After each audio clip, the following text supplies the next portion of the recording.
প্রত্যেক বিশ্বকাপে এমন কিছু আনকোরা, অচেনা এবং অজানা খেলোয়াড় দুর্দান্ত পারফরমেন্স করেন যে বিশ্বকাপের পরে তাদেরকে নিয়ে বিভিন্ন ক্লাবের মধ্যে টানাটানি শুরু হয়ে যায়। বিশ্বকাপের আগে যে তাদেরকে খুব বেশি ক্লাব চাইতেন ব্যাপারটা সেরকম নয়, বা তারা যে খুব বেশি পরিচিত ছিলেন ব্যাপারটা সেরকম কিন্তু নয়, কিন্তু বিশ্বকাপের পারফরমেন্সের উপর ভিত্তি করে বিশ্বকাপের পর তাদেরকে নিয়ে যে একটা টানাটানি শুরু হয়, তারা যে একটা স্পটলাইটের আন্ডারে চলে আসেন, সেই স্পটলাইটের দরুন তারা বিভিন্ন বড় বড় ক্লাবে ট্রান্সফার্ড হন।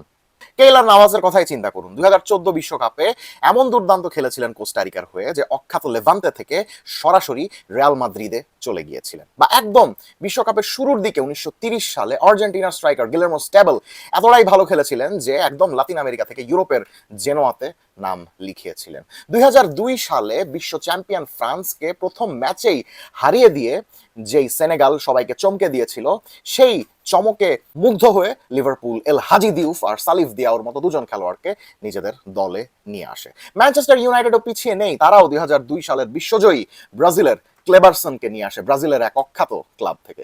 2010 বিশ্বকাপের কথাই চিন্তা করুন। আসামোয়া জিয়ান ঘানার হয়ে অসাধারণ খেলা এই স্ট্রাইকারটাকে দলে নিয়ে আসে সান্ডারল্যান্ড। আবার 98-এর ওয়ার্ল্ড কাপে যদি আমরা ফেরত যাই তাহলে দেখবো ডাচ সেন্টার ব্যাক জাপ স্টামকে ম্যানচেস্টার ইউনাইটেড কিনে এনেছিল। 2010 ওয়ার্ল্ড কাপে একই কাজটা করেছিল রিয়াল মাদ্রিদ সামি খেদিরার হয়ে। আবার গত বিশ্বকাপের কথা যদি আমরা চিন্তা করি, গত বলতে 2022 বিশ্বকাপের কথা যদি আমরা চিন্তা করি, তাহলে বেনফিকা থেকে অখ্যাত এনজো ফার্নান্দেসকে চেলসি নিয়ে এসেছিল একটা ওয়ার্ল্ড রেকর্ড ফিতে, বিকজ ওয়ার্ল্ড কাপে তার পারফরমেন্স এতটাই ভালো ছিল।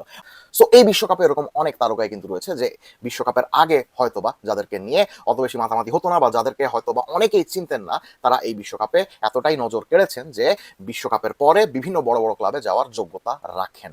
এই ভিডিওতে এমন 20 জন খেলোয়াড়কে নিয়ে আমি ডিসকাস করব। কিন্তু অলরেডি এদের মধ্যে অনেক খেলোয়াড়ই ক্লাব চেঞ্জ করে ফেলেছেন, যেমন আইভরি কোস্টের ইয়ান দিওমান্দে রিয়াল মাদ্রিদে প্রায় যোগ দিয়ে ফেলেছেন তিনি। একই কথা বলা যায় সুইজারল্যান্ডের মিডফিল্ডার ইয়োহান মানজাম্বির ক্ষেত্রেও।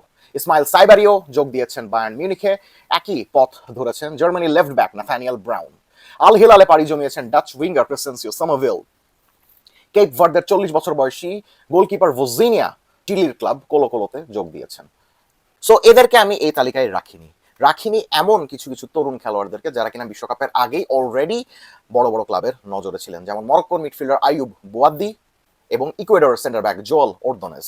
সো এরা ছাড়া এমন কোন 20 জন খেলোয়াড় আছেন যারা কিনা বিশ্বকাপের পরে এই চলতি ট্রান্সফার উইন্ডোতে বড় ক্লাবে যাওয়ার যোগ্যতা রাখেন? Let's have a look. Number 1, Folarin Balogun. List শুরু করা যাক স্বাগতিক যুক্তরাষ্ট্রের স্ট্রাইকার ফোলারিন বালোগানকে দিয়ে। শেষ দিকে এসে তার লাল কার্ড আর বেলজিয়ামের বিপক্ষে তার খেলতে পারা না পারা নিয়ে অনেক কথাবার্তা হলেও এই বিশ্বকাপে তার পারফরমেন্সও যথেষ্ট দুর্দান্ত ছিল। আর্সেনালের সাবেক এই স্ট্রাইকার এখন খেলেন মোনাকোতে। যুক্তরাষ্ট্রের হয়ে না খেললে হয়তো এতদিনে হ্যারি কেইন পরবর্তী যুগে মেইন ইংলিশ স্ট্রাইকার হওয়ার দৌড়ে বেশ ভালোভাবেই থাকতেন। আগে কখনো এত লাইমলাইটে আসেননি, এবার একটা বড় ট্রান্সফার হয়ে যেতেই পারে। প্রিমিয়ার লিগ, বুন্দেসলিগার মিড লেভেলের বিভিন্ন ক্লাবে খেলার যোগ্যতা রয়েছে তার।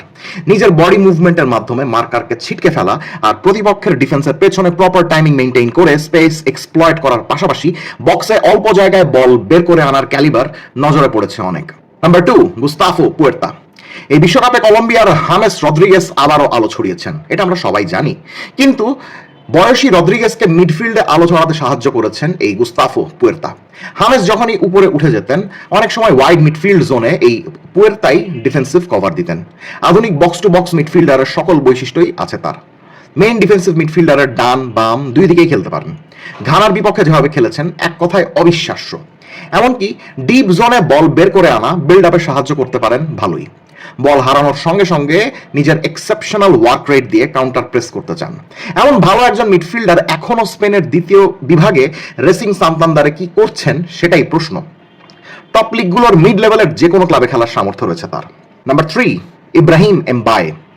ইয়ান দিওমান্দে, অ্যান্থনি গর্ডন, মর্গান রজার্সদের ভিড়ে অপেক্ষাকৃত কম দামে কোনো বড় ক্লাব দুর্দান্ত পটেনশিয়াল সম্পন্ন কাউকে পেতে চাইলে চোখ বন্ধ করে পিএসজির এই তরুণ উইঙ্গারের দিকে নজর দিতে পারে, যিনি এর মধ্যেই জানিয়ে দিয়েছেন পিএসজিতে আর থাকতে চান না। প্রচন্ড স্পিডি, তবে দ্রুতগতিতে বল ক্যারি করার সময় বল হারান না, ভালো মতো কন্ট্রোল করতে পারেন বল। দুই উইংয়ে সমান্তলে খেলতে পারা এই উইঙ্গার প্রপার ক্লাব পেলে প্রতি মৌসুমে 20টা করে গোল দিতে পারবেন অনায়াসে। এজেন্ট নিয়ে সামান্য ঝামেলা চলছে যদিও সুপারস্টার এজেন্ট হোর্হে মেন্দেসের ক্লায়েন্ট হবেন কিনা এ নিয়ে দোটানায় অ্যাস্টন ভিলাতে যাব করেও যাওয়া হয়নি এই উইঙ্গারের। Number 4, Wilfried Singo. মাইকনের কথা মনে পড়ে? ইন্টার মিলানের দুর্দান্ত ব্রাজিলিয়ান সেই রাইট ব্যাক যিনি ক্যারিয়ারের সমান টক্কর দিয়ে গিয়েছিলেন দানি আলভেজের সঙ্গে। আইভরি কোস্টের উইলফ্রেড সিঙ্গোর athleticism, defensive capability, recovery speed, ground আর এরিয়াল ডুয়েলের দক্ষতা মাঝে মধ্যে মনে করিয়ে দেয় এই মাইকনকেই, যদি তিনি ফর্মে থাকেন আর কি। এখনো পড়ে আছেন গ্যালাতাসারাইতে। একটু নিয়মিত পারফর্ম করতে পারলে ইউরোপের আরো বড় ক্লাবে খেলার সামর্থ্য রয়েছে ভার্সেটাইল এই ডিফেন্ডারের, যিনি কিনা right back, right centre back, right wing back যে কোনো পজিশনে ভালো খেলতে পারেন। নাম্বার 5, পেদ্রো ভিতে। ইকুয়েডরে না জন্মে আরো পপুলার লাতিন কোনো কান্ট্রিতে জন্মালে এতদিনে ইউরোপের কোনো ক্লাবে চলে আসতে পারতেন হয়তো পেদ্রো ভিতে। এই বিশ্বকাপে উইলিয়ান পাচো আর ময়েজেস কাইসাদোর খেলা দেখতে বসে উল্টো পেদ্রো ভিতের খেলা দেখে মুগ্ধ হয়েছেন এমন মানুষের সংখ্যা নেহাতি কম নয়। বাঁ পায়ের এই সেন্ট্রাল মিডফিল্ডারের পজিশনিং, ডুয়েলিং অ্যাবিলিটি, প্রেসিং, 1-2 করে বল বের করে নিয়ে আসার সক্ষমতা মিডফিল্ড পার্টনার কাইসোদোকে তো বটেই, আরেক তারকা আর্সেনালের লেফট ব্যাক পিয়েরে হিনক্যাপিয়েকেও আন্ডারল্যাপ করে উপরে উঠে যেতে সাহায্য করেছে অনেক। বিশ্বকাপে ইকুয়েডরের যে কোনো অ্যাটাকিং মুভমেন্টের পেছনে বিল্ড আপে এই ভিতের ভূমিকা ছিল। বল হারালেও চুপচাপ বসে থাকেন না, typical Latin American warrior mentality আছে তার মধ্যে। Number 6, Alessandro Circati. কিছু খেলোয়াড় আছেন না যাদের প্লেইং স্টাইল দেখে মনে হয় অনেক ভালো, কিন্তু সঠিক ক্লাবে না খেলার কারণে সেভাবে আলোচনায় আসেন না। অস্ট্রেলিয়ার ডিফেন্ডার আলেসান্দ্রো সিরকাতি অনেকটা এমনই। এছাড়াও পড়েছিলেন এসিএল ইনজুরিতে, তাই এখনো ইটালির ক্লাব পারমাতেই পড়ে আছেন। আর আরো ভালো ক্লাবে যেতে পারেননি এখনো, কিন্তু ওই যোগ্যতা যে তার আছে সেটা দেখিয়েছেন এই বিশ্বকাপে। বল প্লেইং অ্যাবিলিটি অনেক ভালো, কিন্তু পারমায় খেলেন দেখে অত ভালোভাবে সেই ক্ষমতাটা দেখাতে পারেন না। খেলতে পারেন রাইট ব্যাক হিসেবেও। নাম্বার 7, কাইশু সানো। ব্রাজিলের বিপক্ষে কাইশু সানোর গোলটা খেয়াল আছে? ওই এক গোলেই নিজের জাত চিনিয়েছিলেন মেইনজের এই জাপানিজ মিডফিল্ডার। আদর্শ ডিফেন্সিভ মিডফিল্ডারের মতো ডিফেন্সের সামনে সব লুজ বল ক্লিয়ার করার চেষ্টা করেন। বল পজিশনে থাকলে বল ক্যারি করে সামনে এগিয়ে গিয়ে গোল অ্যাসিস্ট করার ন্যাকও আছে তার। বল হারালে আবারও পজিশন গেইন করার জন্য যা যা করা দরকার সবই করতে চান অ্যাগ্রেশন দেখিয়ে। এমনকি নিজেদের পায়ে পজিশন না থাকলে আগে থেকেই বুঝতে পারেন কখন কোথায় থাকতে হবে কাউন্টার আটকানোর জন্য। হাইট একটু কম, কিন্তু অ্যাগ্রেশন দেখে সেটা মনে হবে না। খুব দুর্দান্ত পাসিং মিডফিল্ডার বলা যাবে না তাকে, তবে বিল্ড আপে মোটামুটি সাহায্য করেন। খেলার স্টাইলের সঙ্গে আর্সেনালের মার্টিন জুবিমেন্দির মিল আছে টুকটাক। 8, অরল্যান্ডো গিল। প্যারাগুয়ের এই গোলরক্ষক বলতে গেলে একাই জার্মানিকে বিশ্বকাপ থেকে বিদায় করে দিয়েছিলেন। পেনাল্টি শুটআউটে কাই হ্যাভার্টসের সঙ্গে যে মাইন্ড গেম খেলেছেন সেটাই যথেষ্ট ছিল হ্যাভার্টসের পেনাল্টি মিস করার জন্য। সেভ করেছিলেন নিক ভোল্টমার্ডের পেনাল্টিটাও। পুরো টুর্নামেন্টেই প্যারাগুয়ের অন্যতম সেরা পারফর্মার ছিলেন এই গিল। নজরে আছেন আরবি লাইপজিগের মতো ক্লাবের। Number 9, Mbekezeli Mbokazi. বর্তমান যুগে left footed ball playing centre ব্যাকের কদর অনেক বেশি। বার্সেলোনাকে জিজ্ঞাসা করে দেখুন, পাও কুবার্সির সঙ্গে খেলানোর জন্য হন্য হয়ে গত 1 বছর ধরে left footed ball playing centre back খুঁজছে তারা। সাউথ আফ্রিকার মতো একটা দলে left footed ball playing composed একটা সেন্টার ব্যাকের সন্ধান পাবো এই বিশ্বকাপে এমনটা ভাবিনি। এমবেকেলেজি এমবোকাজি এমনই এক সেন্টার ব্যাক। 20 বছর বয়সী এই ডিফেন্ডারের গেম রিডিং অনেক ভালো, রিকভারি স্পিডও বেশ, যা অসাধারণভাবে চ্যানেল ডিফেন্ডিং এ সাহায্য করে। গ্রাউন্ড ডুয়েলে বেশ ভালো হলেও এরিয়াল ডুয়েলে এখনো উন্নতির জায়গা আছে। কিছু কিছু ক্ষেত্রে টাইমিংও ঠিক করতে হবে, যেহেতু বয়স কম উন্নতির সুযোগ পাবেন অনেক। নাম্বার 10, ইমাম আশুর। ভদ্রলোকের বয়সটা আরো ক বছর কম হলে নিঃসন্দেহে বলা যেত মোহাম্মদ সালাহ, ওমার মারমুশের মতো কোন একটা ইউরোপিয়ান টপ ক্লাবে নাম লেখাচ্ছেন সহসাই। এবার ইজিপ্টের ফরওয়ার্ড লাইনে সালাহ, জিকোরা এত দুর্দান্ত খেলেছেন এই আশুরের কারণেই। অসাধারণ বল প্লেইং নাম্বার 10, যিনি কিনা হাফ স্পেসে শর্ট পাসিং আর থ্রু বলের মাধ্যমে বক্সের মধ্যে মোহাম্মদ সালাদের ঢুকে যাওয়ার সুযোগ দিতেন বারবার। কাউন্টার অ্যাটাকিং ও ডেঞ্জারাস, যে কারণে দেখা যেত ফাইনাল থার্ডে সবার থেকে তার পায়ে বল থাকছে সবচেয়ে বেশি। Number 11, Erick Lira. মেক্সিকোর ডিফেন্সিভ মিডফিল্ডারের খেলার যে বিষয়টা সবচেয়ে বেশি নজর কেড়েছে সেটা হলো তার ইন্টেলিজেন্স।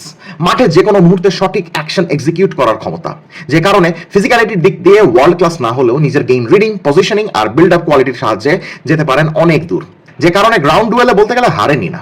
মেক্সিকোর খেলার প্রত্যেকটা অ্যাসপেক্ট তাকে কেন্দ্র করেই হয়। Number 12, Jonas Adjetey. এবার ঘানা তেমন ভালো করতে না পারলেও যে কজন আলো ছড়িয়েছেন তাদের মধ্যেই একজন এই ভার্সেটাইল ডিফেন্ডার। খেলতে পারেন ডিফেন্সের যে কোনো পজিশনে, হাই লাইনে খেলেন, মিড ব্লকে খেলেন বা লো ব্লকে খেলেন, যে কোনো স্টাইলে অ্যাডজাস্ট করে ডিফেন্ডিং করার সক্ষমতা রয়েছে তার। বল প্লেইংও বেশ ভালো। এদিকে বিশ্বের অন্যতম সেরা হওয়ার সামর্থ্য আছে তার। বল ক্যারি করে মিডফিল্ডের সঙ্গে লিঙ্কও করতে পারেন। হাইলাইন ডিফেন্ডিংয়ে একটু ইমপ্রুভমেন্টের জায়গা থাকলেও লো ব্লক বক্স ডিফেন্ডিংয়ে absolute monster. Number 13, Samir El মোরাবেত।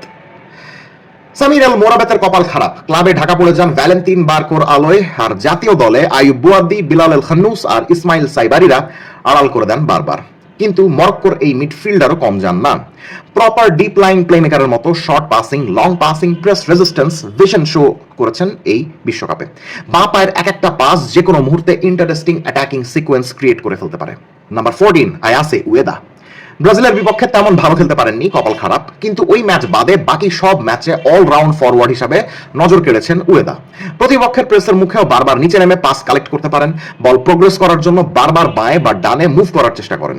প্রতিপক্ষের 3 ম্যান ব্যাকলাইনে ওয়াইড সেন্টার ব্যাক আর উইং ব্যাকের জোনটা বারবার টার্গেট করে রান মেক করেন, তাতে বক্সে ক্রাশ করার সুযোগ পান বাকি খেলোয়াড়েরা।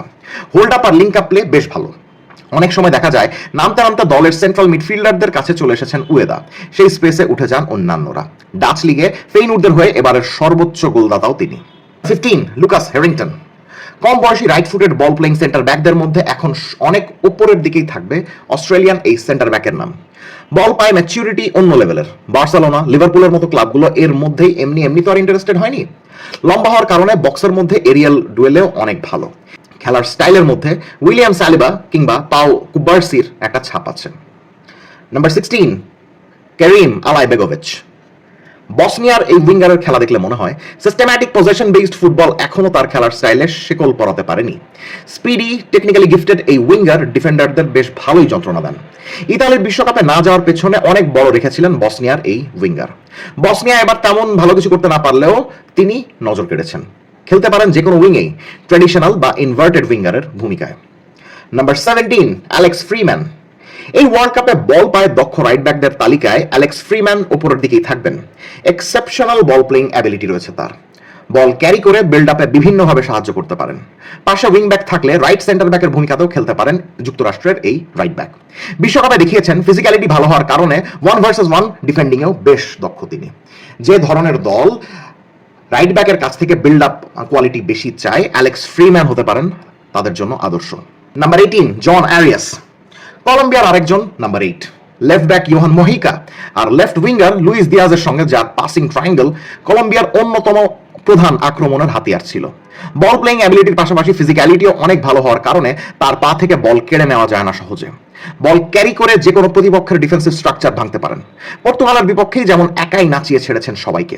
বয়স আর একটু কম হলে বড় ক্লাবগুলো টানাটানি শুরু করে দিত এর মধ্যেই। নাম্বার 19, ইসমাইল কোনে।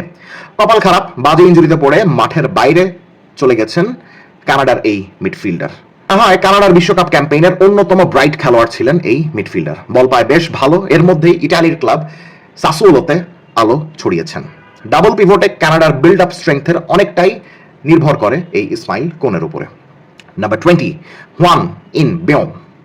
সাউথ কোরিয়া এবার তেমন কিছু করতে না পারলেও বল পজিশনে থাকার সময় তারা সেন্ট্রালি যেভাবে অ্যাটাক করতে চাচ্ছিল বারবার, সেই ট্যাকটিক্সের অন্যতম প্রধান অস্ত্র ছিলেন দলের central midfielder Hwang In Beom. Half স্পেসে attacking midfielder Kang In Lee এর সঙ্গে তার কম্বিনেশনও নজরে পড়েছে বেশ। এখানেও সমস্যা একটাই, খেলোয়াড়ের বয়স বেশি। মিড টায়ারের যে কোনো ক্লাবে ভালো স্কোয়াড অপশন হতে পারবেন। সো এই ছিল আমার দৃষ্টিতে 20 জন ব্রেকআউট স্টার যারা কিনা এই বিশ্বকাপের পরে ট্রান্সফার উইন্ডোতে ক্লাব বদল করার যোগ্যতা রাখেন। কমেন্ট সেকশনে জানিয়ে দিবেন আপনার দৃষ্টিতে এবারে কোন অপরিচিত খেলোয়াড়ের খেলা নজরে পড়েছে। Let's have a discussion.